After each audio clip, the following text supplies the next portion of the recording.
আমরা আজকে ধামরাই উপজেলাধীন কালামপুর বাজারে বেসরকারি ক্লিনিক ও হাসপাতালে অভিযান চালিয়েছি।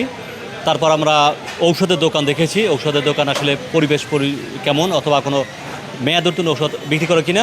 এরপরে আমরা দুইটা বড় হোটেলে আমরা অভিযান চালিয়েছি। সে 4টা বেসরকারি হাসপাতাল ও ক্লিনিকে মোট 35,000 টাকা জরিমানা করেছি। ফার্মেসিতে যেটা ছিল ওষুধের দোকান, সেখানে মেয়াদ উত্তীর্ণ এবং অগোছালো যেরকম ওষুধ থাকার কথা সেরকম রাখে না, এই জন্য 10,000 টাকা জরিমানা করেছি। 2টা হোটেলে অস্বাস্থ্যকর পরিবেশে খাবার রাখা, ফ্রিজে রুটি কাঁচা আটার সাথে মাংস রাখা এবং এখানে খাবার যে পরিবেশন করতে খাবার পরিবেশ অস্বাস্থ্যকর পরিবেশ ছিল। এই জন্য 2টা হোটেলকে আমরা 40 এবং 20,000 করে মোট 60,000 টাকা জরিমানা করেছি। স্ট্রবেরি সুপার ডটেড ও ক্লাসিক ভ্যারিয়েন্ট সেন্সেশন জাগুক শিহরণ।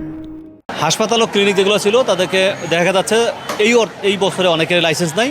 আমরা তাদেরকে 1 মাস সময় দিয়েছি লাইসেন্স নবায়নের জন্য। এর মধ্যে লাইসেন্স নবায়ন না করতে বললে আমরা এই হাসপাতালগুলো বন্ধ করে দিব।